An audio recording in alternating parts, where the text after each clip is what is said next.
Today we're gonna be making some pesto out of these beautiful radish greens. It's best to use the whole part of the plant than just half of it. So that's why I'm showing you how to make this. You could do this with carrots as well, although carrot tops are a little bit bitter, so you might want to use half spinach or half basil with whatever green you're using. So today I'm actually gonna be using half spinach. You could use any other herb that you like. You could use cilantro, spinach, use basil, you could use parsley. So when you buy your radishes at the store, they'll probably be pretty dirty because they come from the ground. So you need to make sure you wash them really well in cold water. I'm gonna start by trimming the radish from the top. You can store these in water. Actually, you can get a jar or a Tupperware, fill it with cold water and pop those babies in there. So I'm just gonna trim at the very base of where the leaf meets the radish.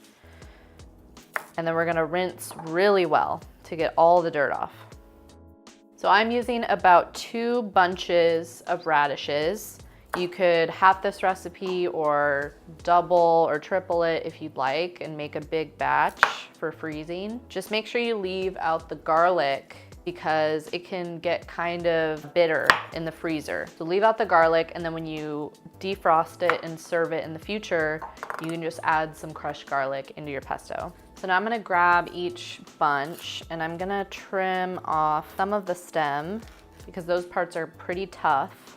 So now that you've trimmed all your stems off, you can compost them. So this is all the leaves that I got from 2 bunches of radishes that you would find at the store. It's gonna come out to about 2 to 3 cups. So that means we're gonna add about 2 cups of spinach into our food processor. But first we need to wash it very thoroughly. So I'm gonna add our spinach into the food processor, and I'm just using a cup, a dry measuring cup. Then I'm just gonna measure out my radish greens just to make sure we don't have to add more spinach. 3 full cups. I'm actually gonna add 1 more cup of spinach, so we have about a 1-to-1 ratio of spinach to radish tops. Okay, so we have all our greens in the food processor. You can definitely use a Vitamix for this. Just be careful at how long you blend it. The Vitamix is a very powerful motor. It could easily turn your pesto into a smoothie, which you don't want.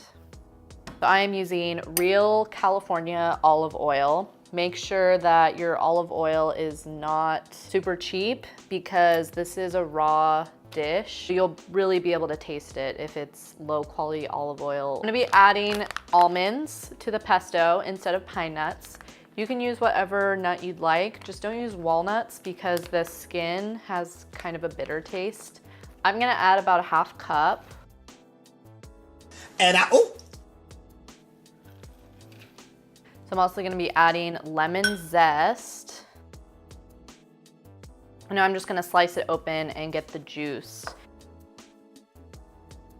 Okay, so we're also gonna be adding garlic in. You can smash your garlic with the flat end of your knife like that.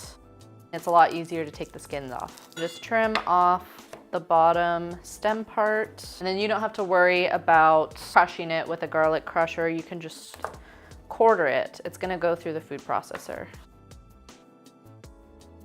Now the other thing that is usually in pesto is Parmesan cheese. I am using a dairy-free Parmesan cheese. You can use regular Parmesan, you could use Pecorino if you eat dairy. I'm just gonna grate about a half cup of Parmesan cheese. You could also use nutritional yeast as well. Half cup of nutritional yeast, or maybe a 1/4 cup. So the other thing is salt, but be careful if you're adding Parmesan cheese. Parmesan is usually pretty salty, so you wanna start with as little salt as possible and then taste it and add more if you think it needs more. I'm gonna start with like a half teaspoon, and then we'll taste it. Also gonna add in some fresh cracked black pepper.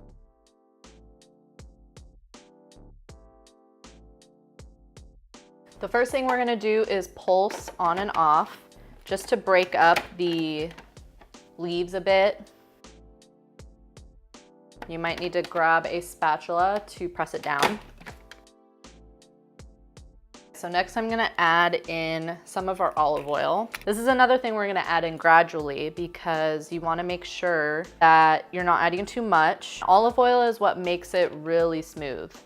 So you do need a lot of olive oil for this recipe, but it'll make it a really nice, smooth sauce.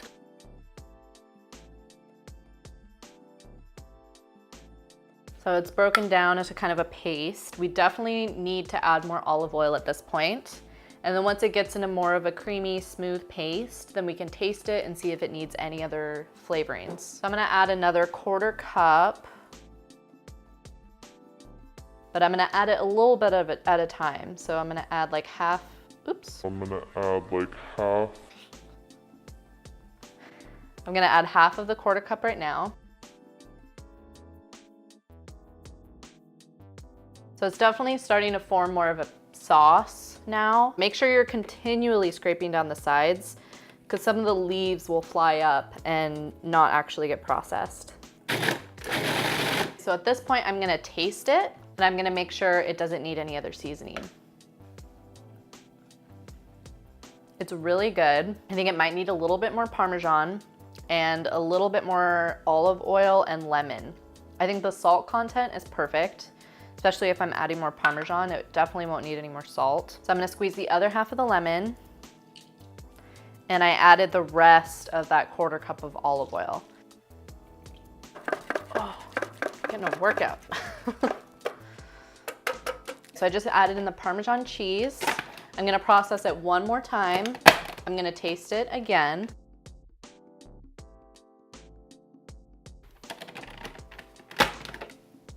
Grab a clean spoon to taste it again. And it's like the perfect consistency and it's really good. It's kind of peppery from the radish leaves, but it's still really creamy from everything else that we put in there. The olive oil, the Parmesan, the almonds. It has a really balanced flavor. So this is what it should look like.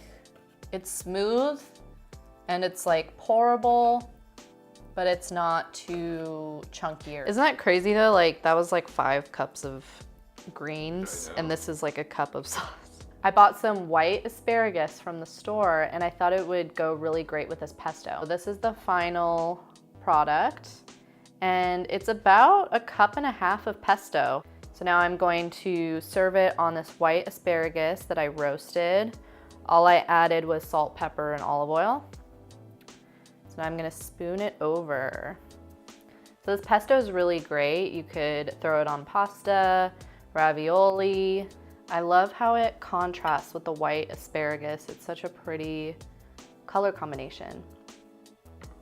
So now I'm just gonna take my Parmesan cheese, my non-dairy Parmesan, and I'm gonna use a vegetable peeler to get these big shavings to garnish our pesto and asparagus with. Okay, go ahead.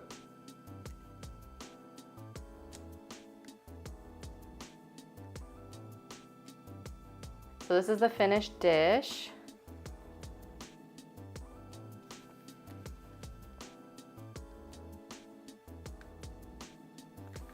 Oh gosh.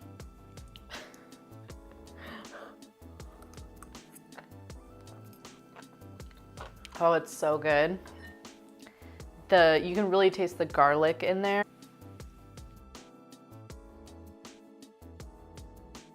It goes really well with the asparagus.